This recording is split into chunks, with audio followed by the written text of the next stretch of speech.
So if you live in Denver, you may know there's 78 neighborhoods in all of Denver, and only 25 of those made the top 25 list for 5280 magazine. And we're going to talk about why they made the list, what makes these neighborhoods special. We're super excited to be here today. I'm Landon Smith with Remax. This is the Dream Smith team, and we've got some awesome guests here from 5280 magazine, the people that wrote the article, right, as far as the top 25 neighborhoods in Denver. So we're super excited to have Jessica and Charity on with us today. Thank you for joining us, ladies. Yeah. Appreciate it. Thanks And for having us. yeah, absolutely. So tell us a little bit about what goes into this as far as like deciding on how these neighborhoods get ranked, how they're classified. I'm sure we have listeners that are thinking, is my neighborhood, in the list, so they'll be listening attentively. So go ahead and tell us a little bit about that. Yeah, for sure. So like you said, there's 78 neighborhoods, and we use the City of Denver's official list. So you're not going to see those like colloquial Rhino or Low High. Those are all, kind of belong in some other larger neighborhoods, but it's a very data-driven process. So we use sort of 4 different factors to rank the neighborhoods. The first one is year-over-year percentage change in the average closing home price in the neighborhood, and that is weighted at 30%. I like that. That's good. There we go. It's a great indicator of demand. Yeah. And, Who's actually growing? What's desirable? Yeah. Exactly. Totally. Yeah, that makes sense. The second thing we looked at is safety. Okay. So we pull, how many crimes were committed in the neighborhood in the last year, and then adjust per capita using population statistics. We look at schools. Okay. School ratings 15%. Safety is 25%, by the way. School ratings is 15. The Department of Education publishes basically school ratings for every school in the state. Nice. So we look at those, give them a rating 1 to 4, 1 being the worst performers, 4 being the best. And do you count for like private, charter, all that, or is it mostly just public schools? Yeah, and how public they rank? schools Okay. funded. Yeah. Okay. Publicly funded In schools. the article, you talk about In the article itself, talks about the specific data sets you use. Yes. Like I said, it's called the School Performance Framework. Okay. They have this. They give everyone a plan. So the lowest is called a turnaround plan. That would equate to a 1 on our ranking, and then the best is a performance plan, and that's a 4. And then some. There was another variable in the home value, which was not just increase in value, but volume of homes sold. Yes. Combined into that same? Right. So we eliminate any neighborhoods that sell 5 homes or less because it would skew the data so much if you had one home that sold for like $1 million. Sorry, Globe Bill. Just kidding. Yeah, That's kind of the running joke, Auraria, right? Sun Valley. They didn't make the cut. We love Globe Bill. They're passionate over there. Yes. Yeah. Okay. So yes, we do look at how many homes are selling too, not just the price. And then that last factor, we call it the X factor, and it's basically those things that can't really be quantified. It's like how many green spaces, are there good restaurants and retail shops there? Is it walkable? Is it, have easy access to public transportation, stuff like that. That maybe we can't get a hard data set for, but is still obviously really important when people are considering where they That's want the to live. research we were talking about. You got to get out and eat the food. And Exactly. And I want to Walk say the it's parks. right. It's not just me who's giving these 25 neighborhoods an X factor score. All of our editors weigh in.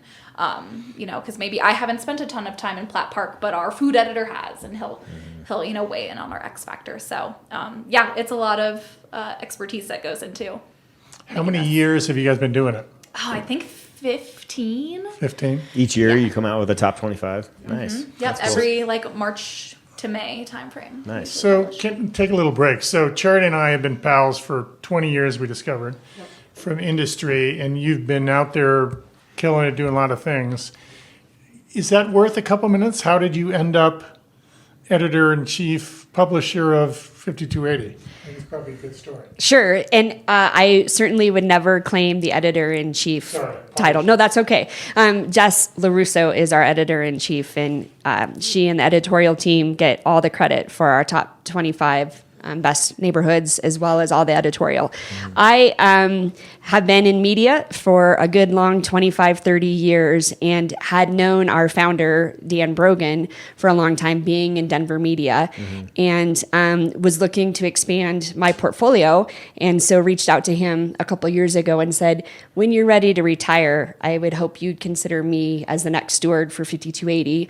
I own a digital ad agency and have been in this space for a long time.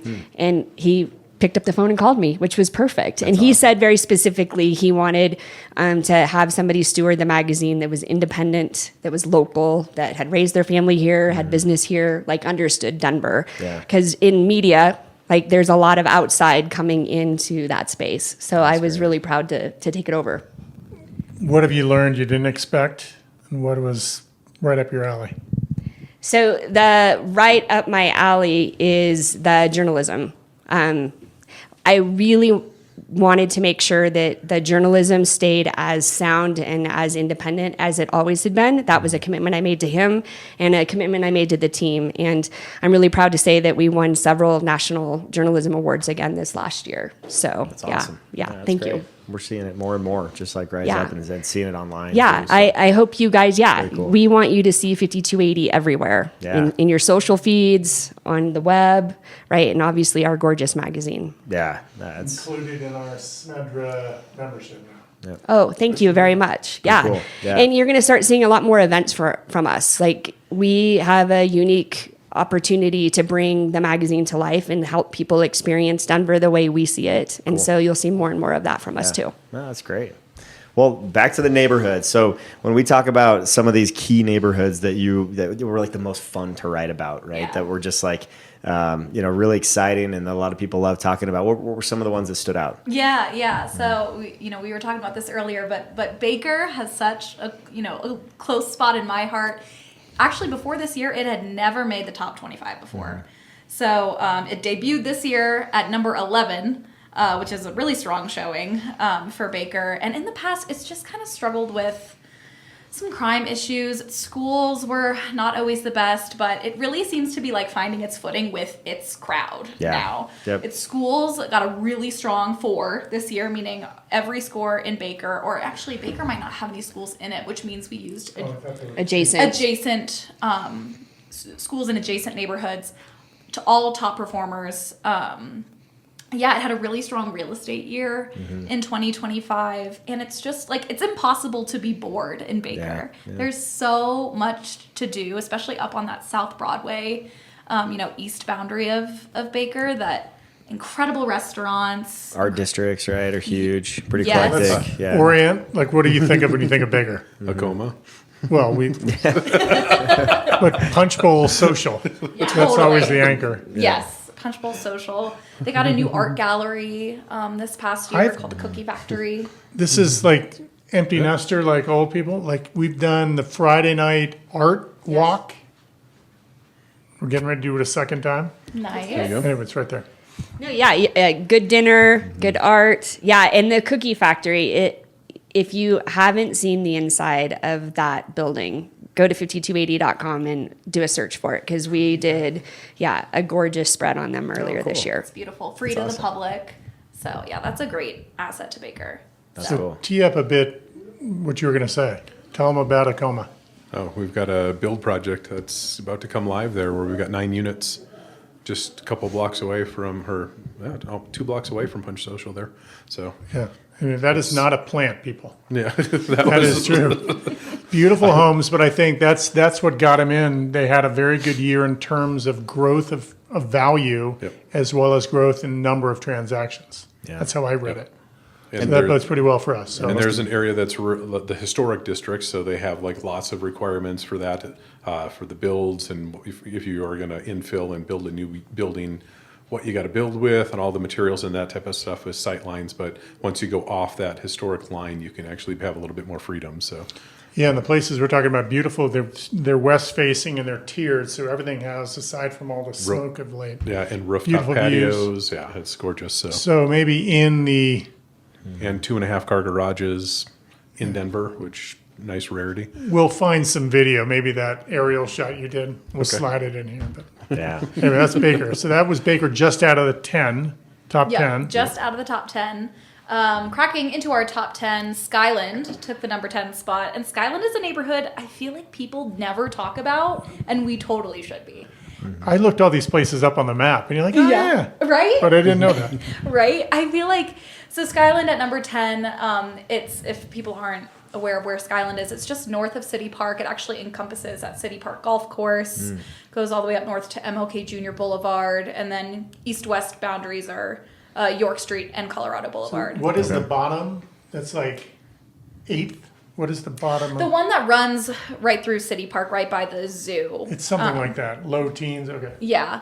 But this neighborhood is great because you have access to like all the City Park neighborhood amenities. You know, the Nature and Science Museum's right there. The zoo is right there. But you're paying way less than you would if you were living in City Park proper. For now. For now, I know people are definitely catching on because this one had, I think, the third largest year-over-year jump in average home prices. 37 spots. Yeah, that's jumped crazy. 37 spots From last year to this year. So it's a huge real estate year. Yes. As far as people getting there. And affordability is a part of that. Like just people wanting to get out of some of these like kind of marquee neighborhoods and get into a place that's still close proximity, still has a lot to do. Exactly. Short commutes, right? Exactly. Cool. It's sort of like the hack of, all right, I want everything City Park has to offer, but I don't want to pay City Park prices. Yeah. So I'm just going to go just north. Yeah. That's awesome. to that adjacent neighborhood. And weirdly, I learned when I was writing that roundup is that a lot of the lots there are larger than most of the lots in Denver. So you also get a little more space to work with. Oh, which is cool. nice. So. What type of architecture are you seeing mostly? Oh, in there, a little bit of everything. Okay. You've got like craftsman bungalows, some Victorians, some modern row house. I mean, really everything in Skyland, which is nice. So then, caters to a lot of different people, which is another reason I think we're seeing so many people. That's cool. Interested in Skyland all of a sudden. Yeah, it's nice to have the diversity there, and the Baker's more known for Victorians, right? You've just got a ton of those all through Baker. That's awesome. What else? What are some of the highest ranking neighborhoods? Some of the highest ranking neighborhoods. I mean, coming in at number 4 is Platt Park. Okay. This is, if I had an unlimited budget, I think I would move to Platt Park. Yeah. So where has it been the last few years? Is it a steady climb or is it always up there? Yeah, Platt Park it's pretty much always in our top 25, but it does fluctuate pretty dramatically just because its real estate tends to go up and down as far as demand. Yeah. Like in 2025, it was number 23. So we saw a big jump in 2026. Is it how influenced is it by the X Factor stuff? Like, because I just think that the dining that couple blocks along Broadway. Yeah, no, it is pretty impacted by the X Factor. That is 30% of the weight of the formula. So real estate and the X Factor are both weigh 30%. So both equally important. But Platt Park, as far as the X Factor score, let's see, I think it's an 8.5. So it's got a lot going on, especially if you're a foodie. The X Factor. I was going to say foodie and farmer's market. Yes. Because the X Factor is how well it comes through in the clutch, right? I mean, in sports, that's what it is. Yep. But it's, in this case, how walkable it is, right? Like how many things are around it, just the overall draw, right? Yeah, exactly. How much around. you'll overeat at the Michelin restaurants. How much you're going to go into debt. So Margot and Kazaki are both less than a year old restaurants and Brand both got a new. Michelin star just a couple months ago. So those are both on South Pearl. I mean, you've got Sushi Den there, which obviously people love. I love how you called it the cult favorite. I would say it's. I mean, I think the that's person accurate. that told me to go to Sushi Den sounded like he was from a cult when he said, like, my friend. Yes. It's my friend. Shout out to TC. But he was like, felt like I "You had have to arrived go. in Denver You the have to first go." time you go to Sushi Den. Yeah. You wait in line for an hour and you spend like 3 times as much as you should have. It's good stuff. Somehow totally Yeah. worth it. Oh, yeah, just keep going. Keep ordering. Yeah, so Platt Park is awesome. They're getting a Trader Joe's, which I feel like people are going to freak out Oh, about. nice. So that one's great. It's pricey. An average home there is over $1 million, but I mean, you kind of don't ever have to leave Platt Park if you live there. Yeah, Your walkability score is high. Exactly. that's awesome. Good deal. And then, are we ready to talk about number 1 yet, or do we want to save that to the end? Do we do a drum roll? We want.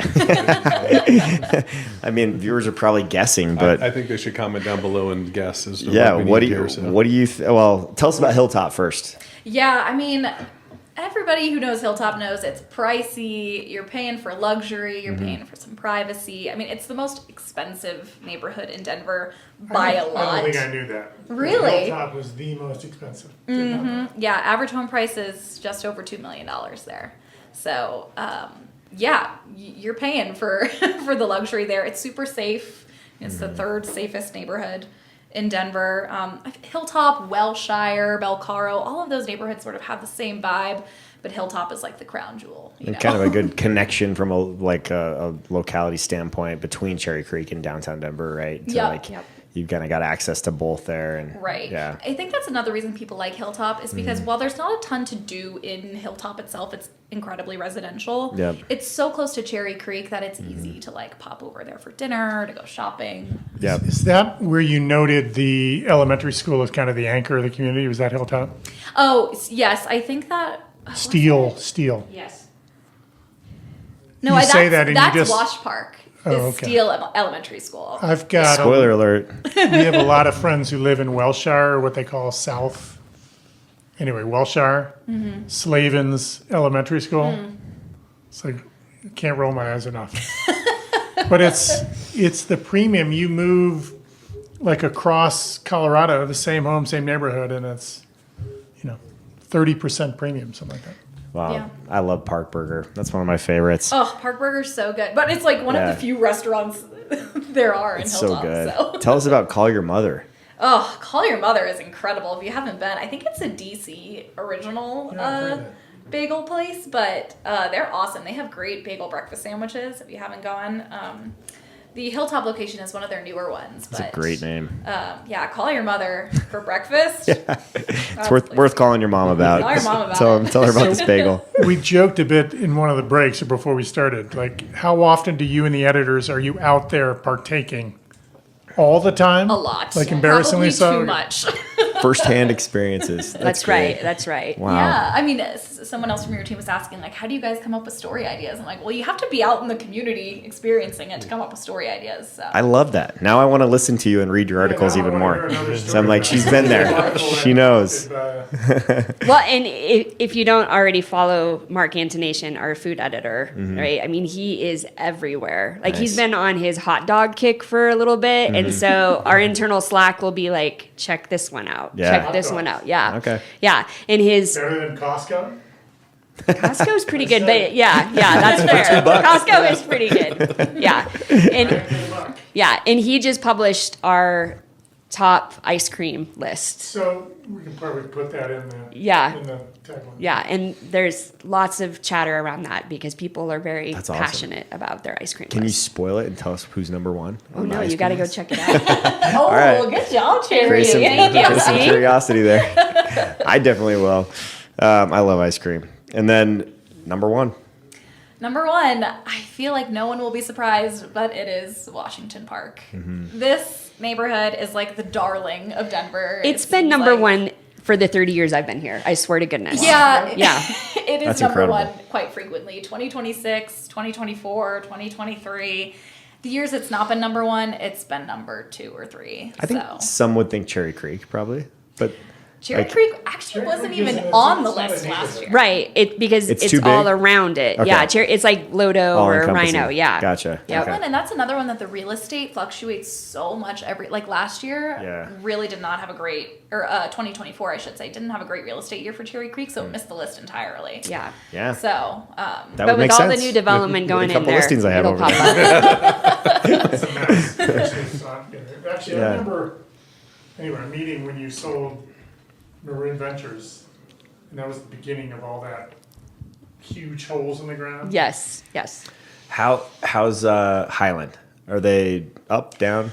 Highland, great question. They were down this year. Okay. I think, if I remember correctly, they missed the list this year They too. shot up in value so fast, so much over 10 years that it's like his affordability yeah. started to. So hit people. West Highland had a huge surge this year, but Okay. Highlands actually slipped off the list Yep. this Okay. year. I Yeah, will say Does it have my any wife and daughter just ate there's an intersection I'm thinking of that's got to be as close to a 10 on the X factor as you can get. In Highlands or West Highland? Well, there's only Highland, right? Well, there's Highlands, which there is is like West. east, There's just no low. and then West. Yeah, there's no low high. Okay. Sorry. Yeah, but the city of Denver does break it out into Highlands and then West Highland. So yeah, this was West Highlands here, but Nice. Highlands, that's where low high is, which is I feel like where you see all the like. Yeah. That's where Recess is, Linger, Little Man. Yeah. Like, Yeah. But yeah, didn't make the cut this year. I've heard Berkeley's climbing. Is that Berkeley this year fell to 25. Did it really? was number Okay. 1 last year. Ah. So, I got to read the right magazine. That's probably what I saw because I looked it up and I was like, "How's Berkeley doing?" Because I had a listing up there and I saw that it was number one neighborhood in Denver last year, right? Yep, last Okay. year. It had Wow. a big fall in average home prices from 2024 to 2025. So that's Interesting. really the only reason it slid so much. Yeah. Well, and you guys may be able to speak to that. Is it inventory, right? People are Yes. there now? That would explain a lot with this listing because it Yeah. took forever to sell. And I was like, the number one neighborhood in Denver? Why is this taking so long, right? But it's very year to year with this stuff. Yeah. Some years because of like neighborhood shoots up, 8, 9%, then the next year it's like people are second guessing it a little bit, right? So it's tough to maintain that. That's what's so incredible about Wash Park is they've maintained it for so long in the top 5 that it's just it's such a draw, right, with the park there and everything, and the architecture. Like you've got so many cool Tudors, Victorians, like lots of bungalows, but just really great looking real estate. That's beautiful around there. So Yeah. I'm hoping we'll see Berkeley climb again. I love Berkeley too. That's another neighborhood that I would live in a heartbeat. yeah, Of the ones that aren't in the top 10, what's your favorite? Oh, jeez. That's tough. her eyes went beaming with Skyland. I think that I love Skyland, but Skyland was I'm 11. a Sunnyside fan. I had a feeling you were gonna say I like Yeah. Sunnyside too. We've met up there for drinks. Yes. Just Yeah. east of Berkeley. Yep. Yep. Yeah, I don't know. Probably I love Sloan's didn't make the list at all, but I actually live near Sloan's and I love it. I love Sloan's Lake. That's another one that I think slid off because of real They're estate unique prices. in that there's just not a lot of turnover. It's very insulated, and you have much less scrape and builds in Sloan's Lake than almost anywhere else similar. Okay. Very protective community. Yeah. I love Sloan's Lake. I lived in Jefferson Park when I first moved here, and I loved that neighborhood. That's another one that I don't think gets enough love. Love that little green space there that kind of anchors the neighborhood. Lots of good little restaurants. Really convenient to downtown. But Anyone to be looking out for that's going to pop next year? Oh, good question. I mean, I definitely think it's gonna pop next year. I bet Berkeley's gonna pop back up into the top 10 next year. I don't expect that 25 ranking to stay. Union Station was a sneaky one that crept back onto the list this year. I I don't even think know what that means. Union Station. Just this side of the river, but north of town? It's like Lodo area. So think like. So there isn't a Lodo. Lodo's not an Right. So even think behind the train station and all of those high-rise condo buildings as well. Yeah, that's part of Union Station. Yep. Makes sense. Yeah. That development was awesome. They did a great job with They that. did. whole And the renovation. restaurant scene is coming back down there. Right. Okay. So I mean, the city's also investing so much money in that area that I think we're going to continue to see that one climb. You say coming That's back awesome. as meaning post-COVID? Yeah. Because it's also new. So it seems, no? No, I mean, it's 10 plus years old. You guys would know better than I do, but that would be my gut. Yeah, The so it's renovation. pre-COVID. Yeah. Yeah. How do you see, all this new development going on? The announcement of the Ballerina project, the announcement of the River Mile project, the Santa Fe Yards, Burnham Yards, I mean, we're going to see some up and coming stuff that's going to climb, I would guess, with all that development that's going on, right? Yeah. And that's going to change the whole landscape of Denver over the next 25 years. It's going to be Yeah. next 10 years is going to be a crazy change, Yeah, like a I'm- whole west downtown, basically. Right. I'm very nuts. interested to see how the Burnham Yards development kind of shifts Yeah. some of these top neighborhoods. Yeah, I that bet too. we're going to start to see some new top neighborhoods 5 years from now, popping up around Burnham Yards. Burnham Yards goes from 78 to 10. We're like, whoa. Is that already a neighborhood when he says? Burnham Yards is not a neighborhood. That's where the Broncos' new stadium is going to Yeah, be. but my point is there might be a new neighborhood, official neighborhood. Oh, doubtful. I Doubtful? don't think the city has changed its map of official neighborhoods in a very long time. So I think it would take a lot for them to change that. Broncos win the Super Bowl. It's on the map. It's on the map. So just because I hate teaser podcasts where they don't tell me what the top 5 is, it drives me nuts. Can I just go through the top 5 real quick? Yes, just so we please know? do. Okay. So we got at number 5, City Park. Number 4, Platt Park, which we talked about.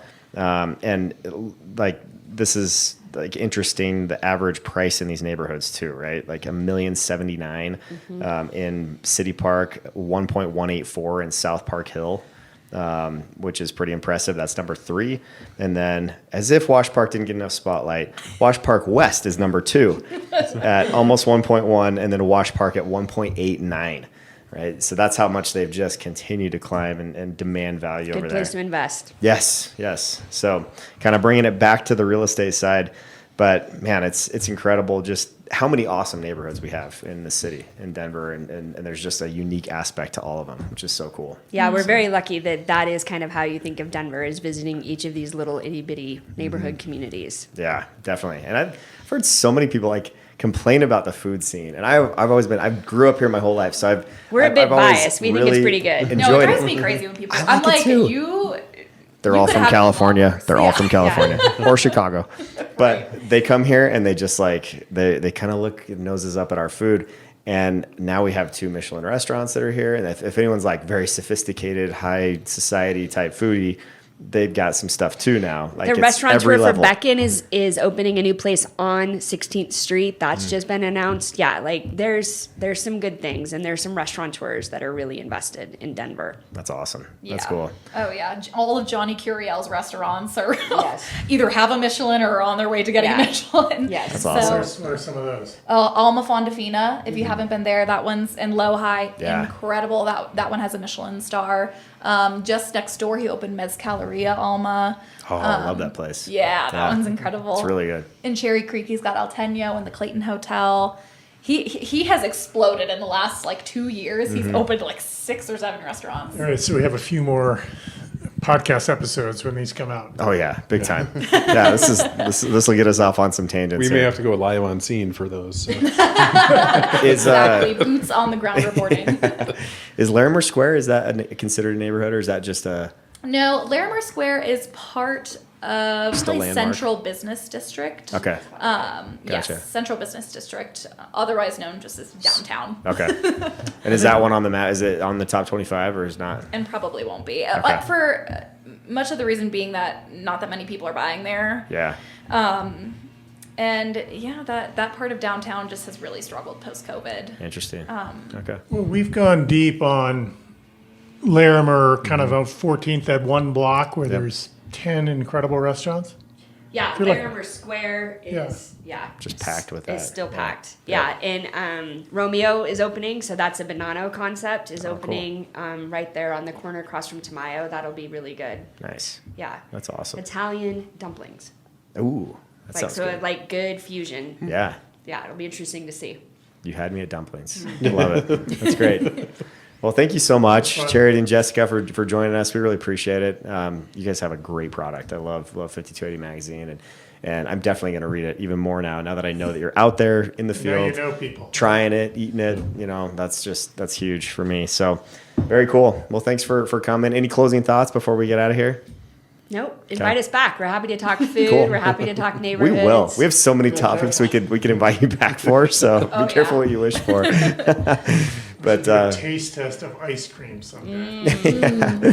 well, if you need advice on Denver and where to land in Denver, right? Especially if you're an out-of-state, relocator that's coming here from a different city, and you're just like, I just need to know the landscape of the city. Give us a call. We're happy to talk through that with you. Obviously, we have very credible sources that are out there, trying all this stuff out. And we frequent a lot of these places too, and get downtown and see a lot of this stuff. So please reach out. We're happy to help. Our number's right here, and we're going to post your article as well down below too, so that you can go see the top 25 in Denver. So thanks for joining. We'll catch you on the next one.